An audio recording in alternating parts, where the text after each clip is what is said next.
Bicara soal peta persaingan pemilihan kepala daerah Sumatera Utara, apakah mantan Gubernur DKI Basuki Cahayapurnama alias Ahok dan Wali Kota Medan yang juga menantu Jokowi Bobi Nasution akan bertarung di Pilgub Sumut?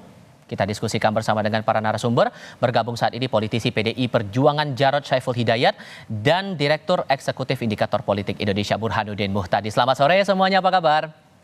Sore. Selamat sore. Terima kasih seluruhnya sudah hadir dalam diskusi kami. Jadi udah fix nih Pak Jarod, nama Pak Ahok bakal diusung, akan dibawa ke Pilgub Sumatera Utara. Kalau udah fix, pertimbangannya apa? Kok sudah fix? Kan Oke. masih sangat panjang prosesnya. Apa yang disampaikan oleh Pak Eriko itu menunjukkan bahwa di PD Perjuangan itu sebenarnya tersedia banyak stok kader yang siap ditugaskan untuk maju sebagai kepala daerah yang mempunyai rekam jejak yang jelas, ya. Jadi jangan bicara fix dulu karena masih sangat panjang. Yang kedua, saya ini senyum-senyum aja. Kok di framing seakan-akan gitu ya, Mas Bobi itu akan maju. Selalu di framing Bobi versus siapa, Bobi versus siapa, kan begitu kan? Padahal kita lihat dinamika di Sumatera Utara itu juga masih banyak ya calon-calon yang mau maju. Itu ada Pak Musyawarah Jaksa, ada kemudian Pak Edi Rahmayadi, ada Nixon Nababan, dan ada banyak beberapa nama lagi. Ya, oleh sebab itu ya kita tunggu aja prosesnya. Nunggunya sampai kapan? Keputusan finalnya keluarnya kapan dari partai, Pak? Sekarang partai masih dalam proses tahapan untuk menjaring bakal calon, ya, dengan cara misalnya membuka pendaftaran. Yang sudah mendaftar di PD Perjuangan ada beberapa, termasuk juga ya partai juga menjemput bola. Apabila ada kader-kader yang dirasa mumpuni untuk bisa berlaga di Sumatera Utara dan mampu menyelesaikan persoalan-persoalan mendasar yang ada di Sumatera Utara. Ini masih proses itu. Masih dalam pertimbangan, tapi kalau menurut Mas Burhan, ini petanya untuk Sumatera Utara udah kelihatan jelas atau belum nih? Belum. Masih jauh juga? Masih jauh. Gimana tuh? Prosesnya Mas. Begini Tifal, bagaimanapun secara formal proses pendaftaran calon kepala daerah di KPUD kan akhir Agustus. Artinya masih sangat panjang bagi partai politik untuk mengambil keputusan siapa calon kepala daerah yang mereka usung. Selain tentu saja dalam proses ini kan apapun bisa terjadi. Jadi ibarat shooting the moving target. Jadi kalau kita menembak sasaran yang bergerak, itu takutnya meleset karena tidak sesuai dengan apa yang nanti muncul. Meskipun lagi-lagi nama-nama yang mulai digadang-gadang bukan berarti tidak akan muncul nanti, tetapi lagi-lagi prosesnya masih sangat dinamis hingga akhir Agustus nanti. Baru cek ombak aja menurut Anda gitu? Betul, jadi sepertinya masih ada usaha untuk testing the water, dan nama Pak Ahok yang disebut oleh Pak Eriko itu juga bukannya tanpa peluang. Tentu saja Pak Eriko memunculkan nama Ahok tentu punya maksud tersendiri ya. Karena bagaimanapun dari sisi komposisi agama dan etnik masih memungkinkan buat Pak Ahok untuk mendapatkan potensi kemenangan di Sumatera Utara. Tapi pertanyaannya seberapa besar kemungkinan dia menang itu kan belum tahu kita.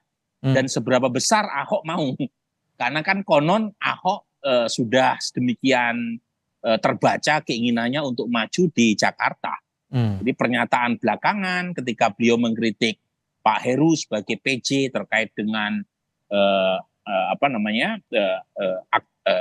penonaktifan KTP, kemudian hal-hal lain kan menunjukkan bahwa sepertinya Pak Ahok lebih berkenan untuk maju di Jakarta ketimbang wilayah lain. Tapi sampai ada pandangan juga bahwa jangan-jangan nih nanti kalau jadi Pak Ahok maju pasangannya Pak Jarod juga gitu. Itu kansnya juga terbilang besar atau nggak menurut Anda Mas Burhan? Ya kalau namanya kans kan sekarang orang bisa menebak menebak kemana-mana. Pak Ahok dengan Pak Jarod ya itu kan seperti mengulang kisah lama ya di Jakarta. Dan kita tahu segmen atau masyarakat Jawa di Sumatera Utara juga cukup besar. Kemudian dari sisi basis non-Muslim yang kemungkinan besar menjadi loyalis Pak Ahok juga cukup besar. Tapi lagi-lagi nih ya, kita ini sedang membicarakan sesuatu yang sedang bergerak, Tifal.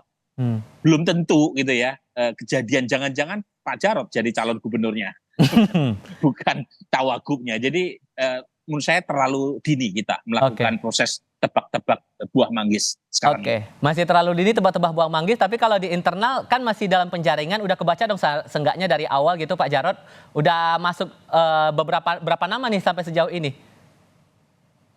Ada beberapa nama yang sudah mendaftar ya, yang kemarin sudah kita terima. Satu dari internal partai, gitu ya, itu ada Bupati Tapanuli Utara 2 periode ya, Pak Nisona Baban. Kemudian ada Edi Rahmayadi, Pak Edi Rahmayadi ya, Gubernur incumbent. Kemudian ada beberapa nama lagi yang saya lupa begitu ya. Tapi ingat di Sumatera Utara kita juga punya banyak juga kader di sana. Itu ada juga bagus, itu Dr. Sofyantan, itu juga bagus sekali ya. Kemudian ada ketua DPD juga cukup bagus, itu juga mantan Bupati Samosir, Pak Rapidi Simbolon.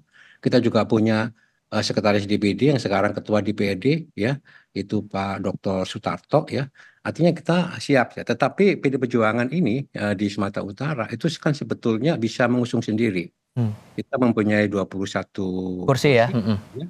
Tetapi kita tetap membangun komunikasi dengan partai-partai ya, sehingga benar-benar di Sumatera Utara itu ya kita berjuang bersama-sama karena persoalan mendasar di Sumatera Utara yang harus segera kita selesaikan ke depan itu adalah persoalan korupsi. Ya. Karena banyak sekali kepala daerah Sumatera Utara itu tersangkut kasus korupsi gitu ya. Kemarin menghebohkan itu Bupati Labuan Batu misalnya. Mana ya. Jadi ini persoalan-persoalan mendasar dan di sana ada infrastruktur yang tidak bagus ya. Kemudian stunting, kemiskinan ya.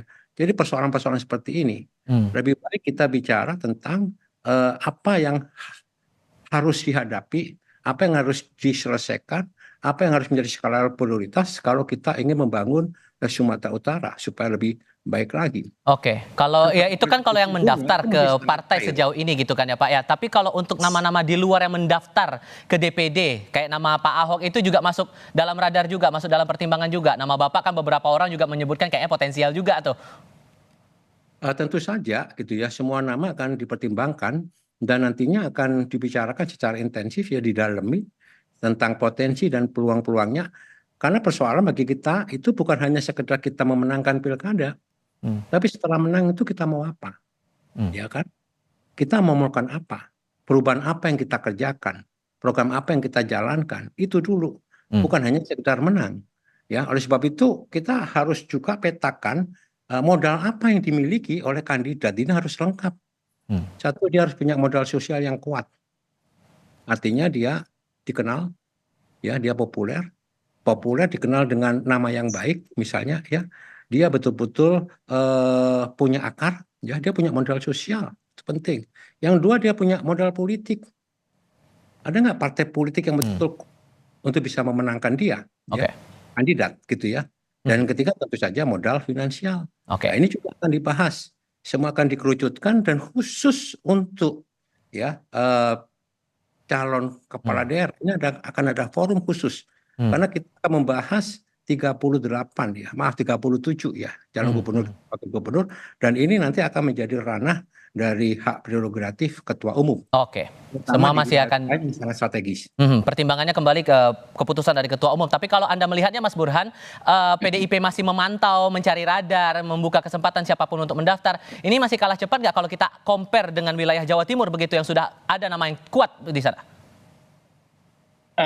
Sebenarnya kan pernyataan Pak Said Abdullah ya dari PD Perjuangan terkait dengan calon gubernur di Jawa Timur itu kan pernyataan yang masih tanda koma karena kata putusnya ada di tangan Ibu Mega sebagai ketua umum yang punya hak prerogatif untuk menentukan calon gubernur dari PD Perjuangan. Dan untuk konteks Jawa Timur itu memang beda dengan Sumatera Utara.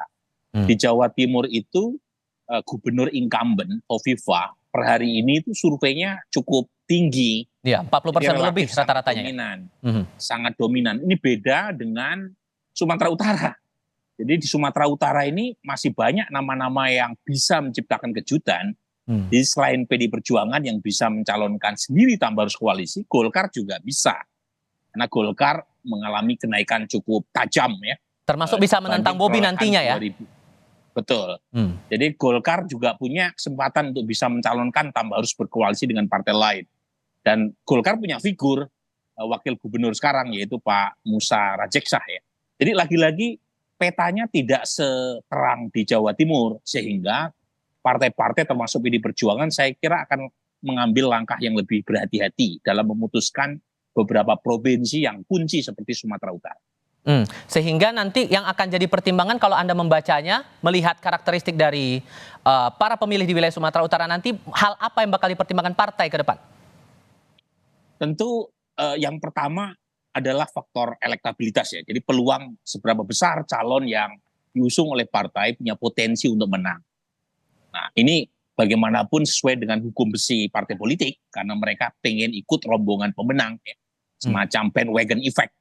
Yang kedua tentu berkaitan dengan apakah calon yang diusung itu berasal dari kader partai bersangkutan atau tidak. Karena kalau mengusung calon yang potensial menang tetapi kontribusi elektoral buat partai pendukung atau pengusung relatif kecil, tentu partai akan berhitung banyak. Dan terakhir khusus buat PD Perjuangan, ya di Sumatera Utara ada figur Bobi Nasution yang kita tahu bagian dari residu pilpres katakanlah seperti itu dan apalagi PD Perjuangan Sumatera Utara ya, itu kan betul-betul sakit hati ya kalau kita baca dari media sama Mas Bobi dan sangat mungkin ya PD Perjuangan akan mencari calon yang potensial bisa mengalahkan Bobi Nasution. Itulah yang kemudian sedang dipantau juga oleh PDIP, Pak Jarod, mengantisipasi Jokowi efek ini untuk di Pilkada Sumatera Utara. Semuanya kita pantau gitu ya. Semuanya punya potensi, semuanya punya peluang begitu ya. Tapi yang kita perlu waspadai, perlu kita cermati bersama adalah jangan sampai ya unsur nepotisme dan abuse of power, cawe-cawe dari presiden ini menjalar ke pemilihan kepala daerah. Ini contoh yang tidak bagus. Kita berharap betul-betul kepala daerah, pemilihan kepala daerah pilkada itu berjalan dengan jujur, dengan adil. Ini yang perlu kita antisipasi. Semuanya perlu kita antisipasi. Jadi kita mengantisipasi bukan hanya si A atau si B, ya. Tentang di Sumatera Utara ini petanya masih sangat cair, sangat dinamis. Siapa yang akan bakal maju? Misalnya ya Partai Golkar itu punya ketua DPD, misalnya Pak Musa Rajeksah. Ya, itu juga punya potensi untuk maju. Bobi juga dapat ya silahkan saja. Nanti kita bisa melihat karena ini masih betul-betul sangat cair. Tetapi yang jelas komunikasi antar partai politik tetap kita bangun. Bukan hanya untuk kepentingan elit, tapi lebih daripada itu untuk kepentingan masyarakat ya. Rakyat Sumatera Utara. Untuk bisa memecahkan berbagai macam persoalan mendasar di Sumatera Utara. Singkat saja Mas Burhan, terakhir untuk Anda, apakah kemudian hanya sebatas pada tokoh saja yang menjadi bagian Jokowi efek untuk Pilkada Sumut atau ada hal lain juga sebetulnya yang mungkin perlu dibaca lebih dalam lagi nanti? Sebenarnya kita perlu ya untuk mendesakkan agenda di luar dari isu horse race atau pacuan kuda elektabilitas calon kepala daerah.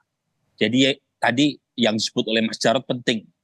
Jadi bagaimana partai dan calon kepala daerah itu mengadres isu-isu yang dianggap penting oleh warga di setiap wilayah.